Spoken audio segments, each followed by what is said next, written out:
आनंद पद की भक्ति बताऊं प्रथम तो मत आवे, और ज्ञान ध्यान हद का गुरु सारा से सब ही छिटकावे। छिटकावे नाम छोड़ देना। हद की भक्ति करने वाले, हद का ज्ञान बताने वाले, ऐसे गुरु को त्यागना ही बेहतर है। अब पहला काम ये कर दिया, फिर दूसरा काम आपको क्या करना है ये महाराज बता रहे।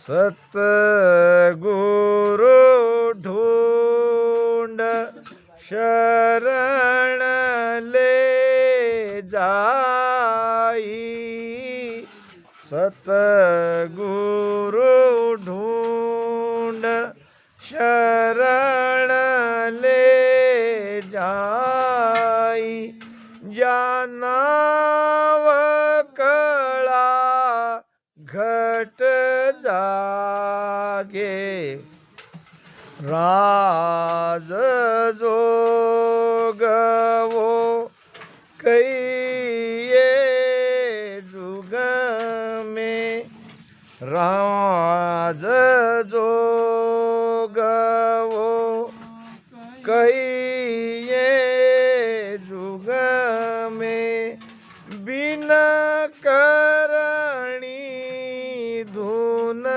लागे, बांधा तीन भगत कहूँ कोई, बांधा तीन भगत कहूँ कोई। सदगुरु ढूंढ शरण ले जाई। अब दूसरा काम क्या करो, हद के गुरु तो आपने छोड़ दिया, अब सदगुरु के शरण में जाना है। तो सदगुरु तो बिरली जगह रहते हैं। शाह न देखा ढाणिया भूपन गावा माए, शाह नाम सेठ शाहूकार, शाहूकार तो शहर में ही रहेगा, हर गांव में शाहूकार थोड़ी रहेगा, वो तो जहाँ उसका व्यापार चलेगा उसी जगह रहेगा। भूपन गावा माए, हर गांव में राजा थोड़ी आपको मिलेंगे, राजा तो एक ही रहता है, और वो तो अपने भवन में, अपने हवेली में, अपनी राजधानी में रहता है। ऐसे ही सदगुरु आपको जगह जगह नहीं मिलेंगे। सदगुरु बहुत बिरले हैं। राम जी महाराज ने, महाराज कहते हैं, कीड़ा के सिर मीण नहीं भावे अजगर होए, और रतन न पावे खाबड़ा चौड़ा उंडा जोय, चौड़ा उंडा जोय रिड़क लिया चनन न होई, मोती भैसे शीस एक या दोय होई। सुखराम कहे ग्रह भेष में जहाँ तहाँ पहुँता संतन होय, कीड़ा के सिर मीन नहीं भावे इजगर होय। सदगुरु कैसे बिरले हैं। कीड़ा कहते हैं सर्प को, सभी सर्पों को मारवाड़ी भाषा में कीड़ा कह देते हैं। क्या दिखा तो कीड़ा दिखा, कीड़ा मतलब सर्प। अब सर्प की अनेक प्रकार की प्रजातियां हैं, उसमें मणिधारी सर्प बिरले हैं, हम नाम ही सुनते हैं। वो मणिधारी सर्प बिरले रहते हैं। कहते हैं कि वो सर्प वो मणि पर बहुत प्रेम करता है और उसे अपने मुख में रखता है, और उसके ऊपर रात दिन उसकी सूरत लगी रहती है। जब वो जंगल में जाता है तो मणि को ऐसे रख देता है, और उसके प्रकाश में चारों ओर वो अपना भक्ष्य खोजता है, भक्ष्य खोजता है, मगर उसकी सूरत बराबर मणि पे ही लगी रहती है। तो ऐसा मणिधारी सर्प बहुत बिरली जगह है। ऐसे ही पहुंचे हुए सदगुरु आपको बिरली जगह मिलेंगे। तो सदगुरु ढूंढ शरण ले जाई। अब कैसे ढूंढोगे? सदगुरु के शरण में जाना है। मैंने कल थोड़ा सा आपको बताया था कि सदगुरु को ज्ञानी ढूंढ सकता है, मगर आपके जैसे भोले भाले लोग कहाँ ढूंढेंगे? घर गृहस्थी का काम करेंगे, भक्ति करेंगे, भजन करेंगे कि सदगुरु की खोज में उसको ढूंढते रहेंगे। जो ज्ञानी है वो सदगुरु की खोज करेगा, क्योंकि उसको सदगुरु की पहचान है। मगर हमारे आपके सबके लिए, सर्वसाधारण भोले भाले भक्तों के लिए सदगुरु ढूंढने की आवश्यकता नहीं है। सदगुरु आपको ढूंढते ढूंढते आपके घर तक आ जाएंगे। आप जहां हो वहां सदगुरु आपको दर्शन देंगे। एक ही शर्त है, आपके अंदर वो तड़प चाहिए, आपकी आत्मा रुतवंती चाहिए। रुतवंती समझते हो? स्त्री जब रुतवंती नहीं होती है, गर्भधारणा नहीं होती। यहां गर्भधारणे का मतलब है नियंचर जागना। तो हम सबको रुतवंती होना पड़ेगा, यानी परमात्मा के प्रति अपार श्रद्धा चाहिए।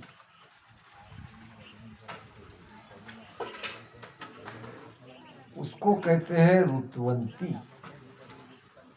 आप तड़पोगे, आप रोओगे, तो सदगुरु परमात्मा कृपा करेंगे और सदगुरु को भेजेंगे आपके पास। महाराज ने वाणी में भी कहा है, दोनों तरफ की बातें आई है, दोनों बातें मैं आपके सामने रख रहा हूं।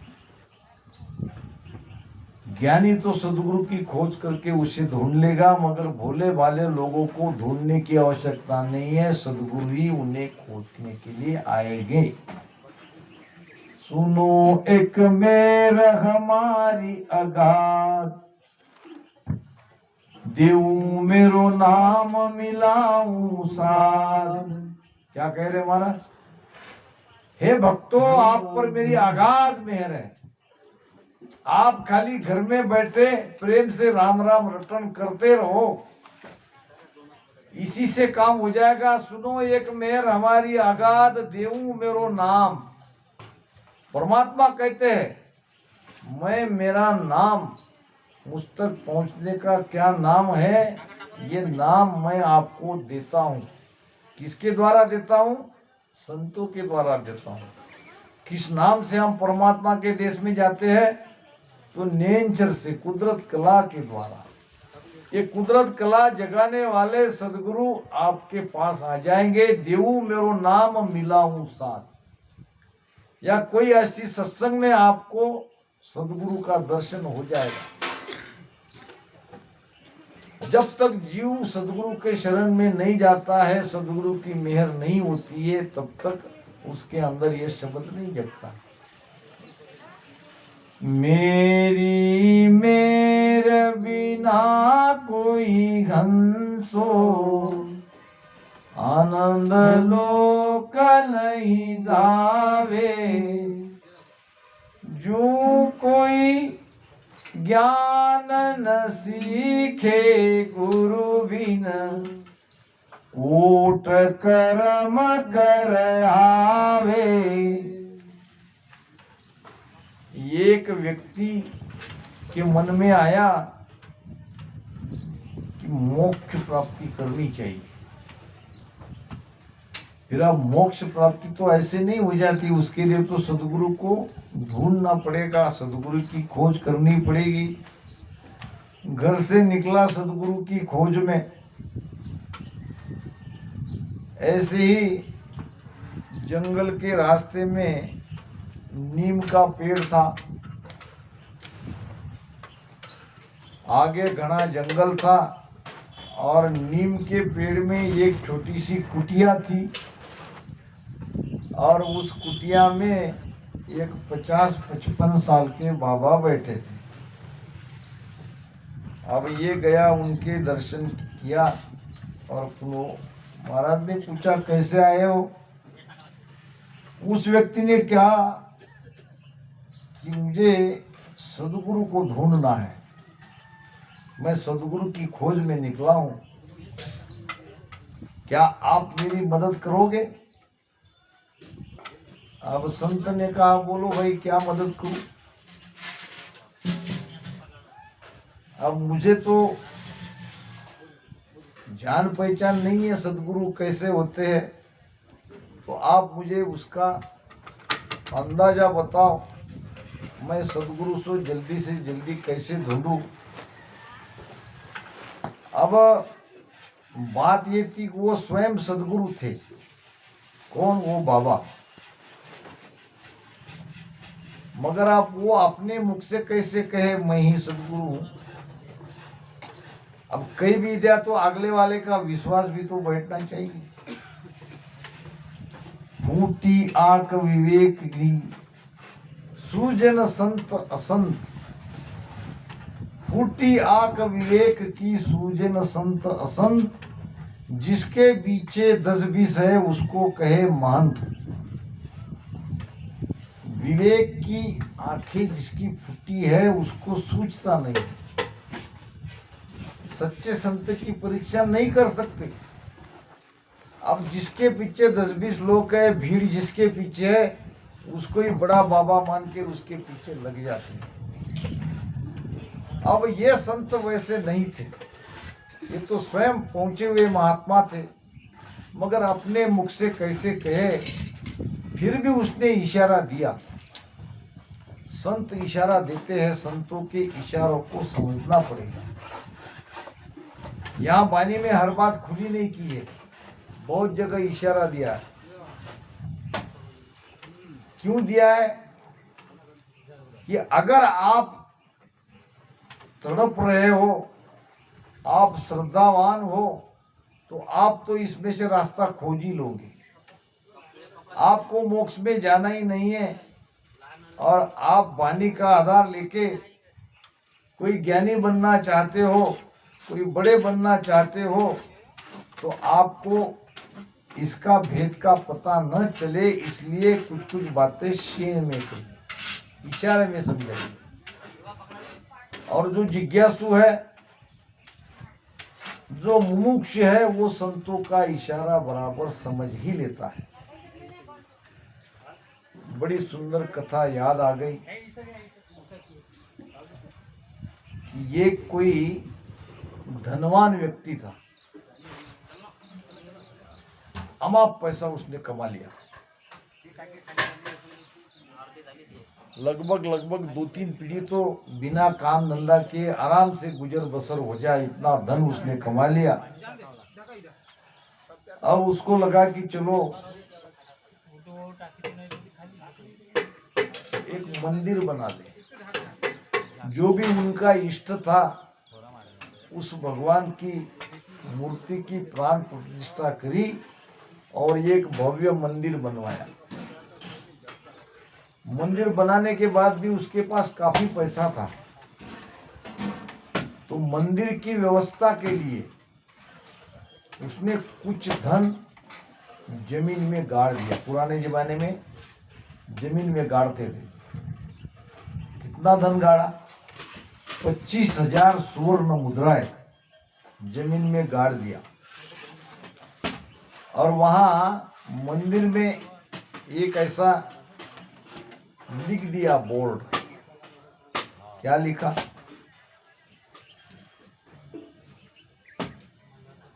कि 25,000 स्वर्ण मुद्राएं यहाँ मंदिर के कलश में छुपा के रखी है। क्या लिखा? मंदिर के कलश में। और वो भी उसी दिन मिलेगी। वो दिन का भी समय भी लिख के गए। दिवाली के दिन दोपहर 12 बजे 25,000 स्वर्ण मुद्रिकाएं मंदिर के कलश में छुपा के रखी है।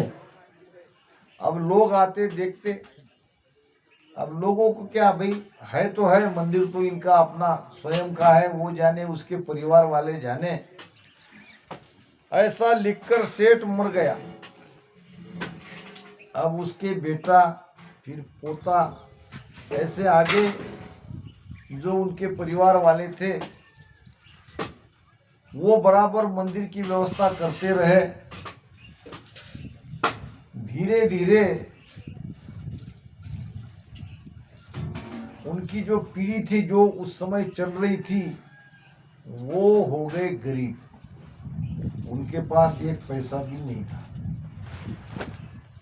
फिर सब परिवार वाले बैठे, मीटिंग करी कि अब हमारे पास तो पैसा नहीं, जो भी पैसा हमारे पूर्वजों ने छोड़ा था वो तो सब खर्चा हो गया, अब क्या किया जाए।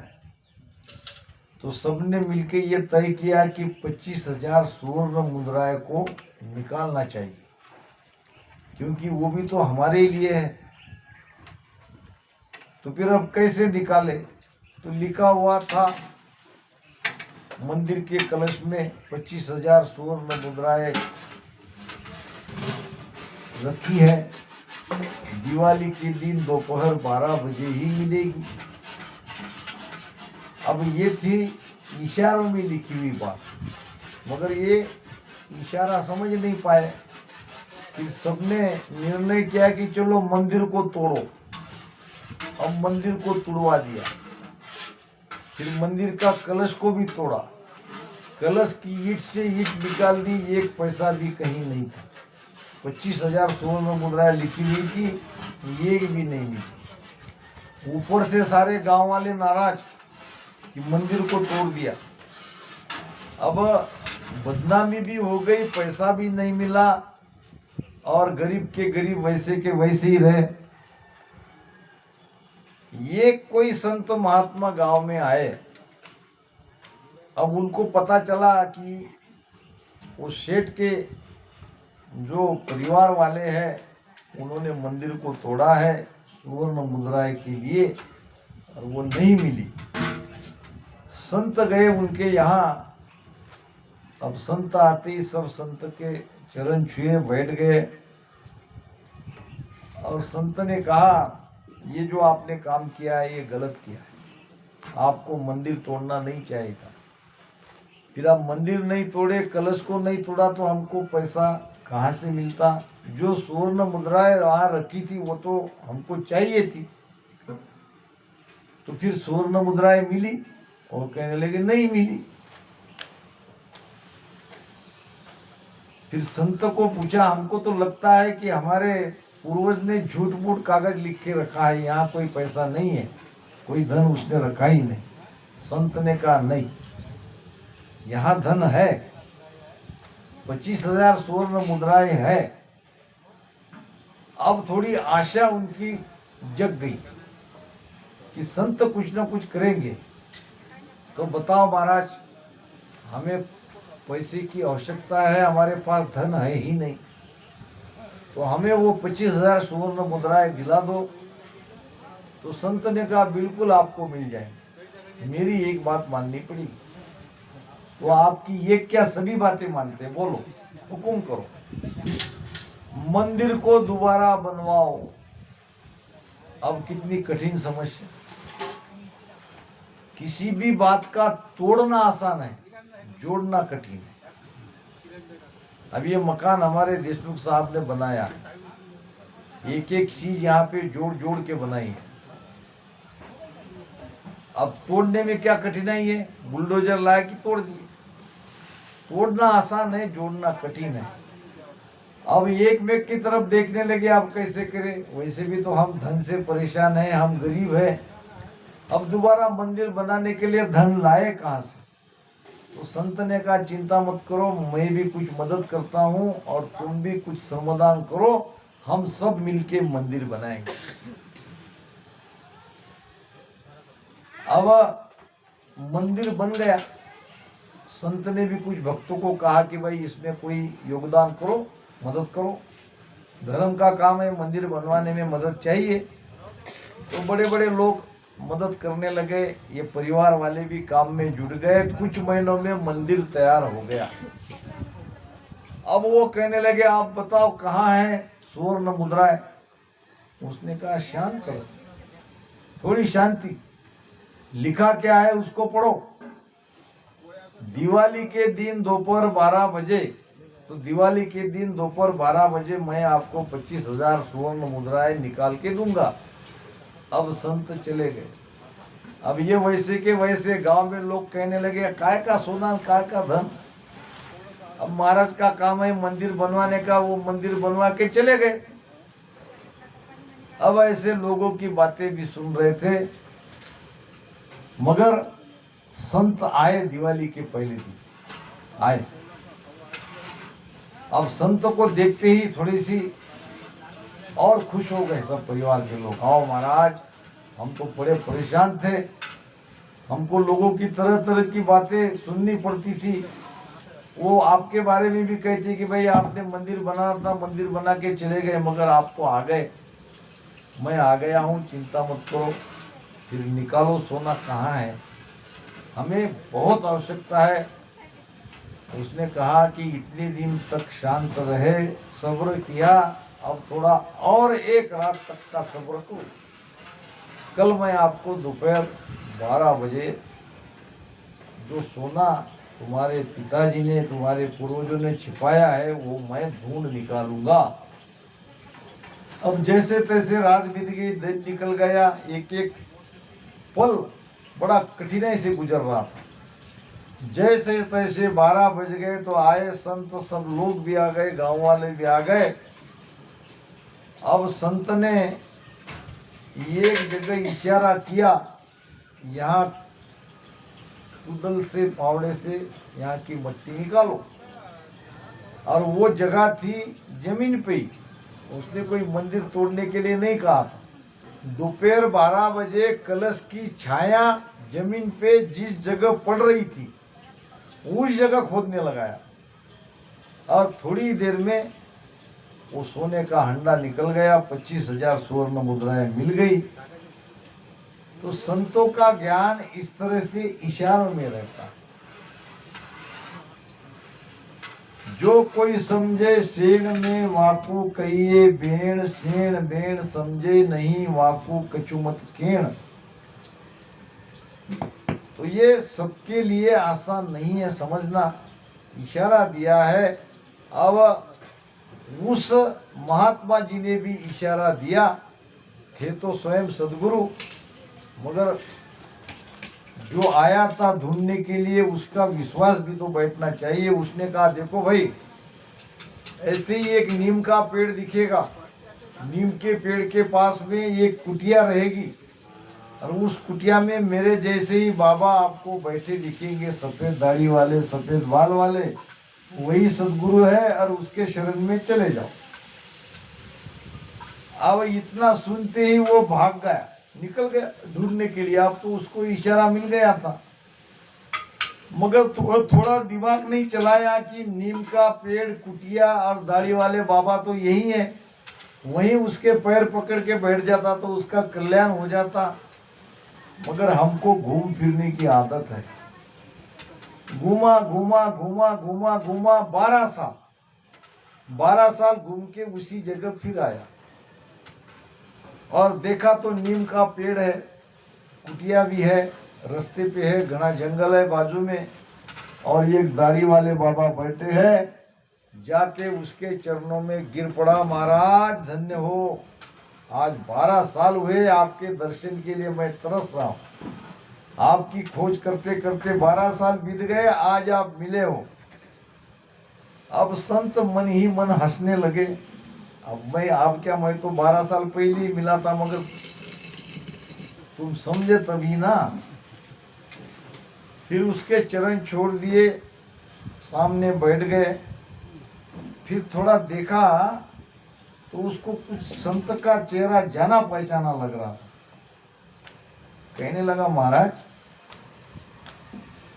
मुझे ऐसा लगता है कि ये सब जगह मेरी देखी हुई है, मैंने आपको भी कहीं देखा है। संत ने कहा देखे होंगे मेरे जैसे कई रहते हैं, नहीं आपके जैसे तो कई दाढ़ी वाले बाबा मिल जाएंगे, मगर नीम का झाड़ भी वही है, ये कुटिया भी वही है, ये सब तो मैंने देखा है। संत ने कहा आपने देखा है, आप मुझे भी मिल चुके हो। कब? 12 साल पहले तुम मेरे ही पास आए थे सदगुरु का पता पूछने के लिए। फिर आपने उस समय क्यों नहीं कह दिया मैं ही सदगुरु हूं?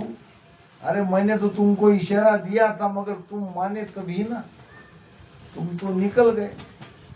महाराज ये बराबर नहीं, तुमने मेरे 12 साल गवा दिए। महात्मा को भी गुस्सा आया, वो भी कहने लगा तुम्हारे इंतजार में मैंने यहाँ 12 साल मेरे व्यतीत हो गए। मैं संसार में सारे जगत में गांव गांव में घूमता था, मैं तुम्हारे इंतजार में यहाँ बैठा था। 12 साल तो मेरे गए, तुम्हारे क्या 12 साल गए? तुमको तो उसी समय मैं मिल गया था, मगर तुम जाने तब ना। तो सदगुरु को ढूंढना आसान नहीं है। सदगुरु को ढूंढने का सबसे आसान उपाय है तड़पो, प्रेम लाओ, भाव को बढ़ाओ और भजन करो। सदगुरु आपको ढूंढते ढूंढते आएंगे। सदगुरु ढूंढ शरण ले जाई, जहाँ नाव कला घट जागे। सदगुरु क्या करते हैं? आपके अंदर नाम की कला जगाते। ये राम राम नाव की जगाने वाला, कला जगाने वाला नाव है, ये नियंचर नहीं है। इसको रटन करना पड़ता है, तब वो कुदरत कला जगती है। नाव कला विद न्यारी संतो, नाव कला विद न्यारी, नाव कला विद न्यारी संतो, नाव कला विद न्यारी। जो जाने सो पार पहुँचा, और वार का वारी। जो जाने सो पार पहुँचा, और वार का वारी। नाव कला विद न्यारी संतो, नाव कला विद न्यारी। नाम कला जगाने की विधि अलग है। जैसे धन कमाने की कला है, वैसे ही नाम जगाने की कला है। जैसे धन धन धन धन धन धन धन धन करते रहे तो धन नहीं मिलेगा। धन कमाने के लिए कला चाहिए, हुनर चाहिए, कुछ करना पड़ेगा। इसी प्रकार हम राम राम राम राम राम राम राम राम ये बैखरी वाणी से करते रहेंगे तो राम नहीं मिलेगा। उसकी एक विधि है, उसका एक भेद है, और ये सदगुरु बताते हैं। इसलिए सदगुरु के शरण में जाना पड़ेगा, सदगुरु को ढूंढना पड़ेगा। नाव कला विद न्यारी संतो, नाव कला विद न्यारी, और जो जाने सो पार पहुंचा। जिसने इस कला को जान लिया और उस कला को अपने भीतर में प्रकट करा लिया, वो भवसागर से पार पहुंच गए। और बाकी और वार का वारी, बाकी सब जन्म मरण में आ रहे हैं। माला फेर साध पचमुआ, पींडा कर कर सेवा। माला फेर पचमुआ पीडा कर कर सेवा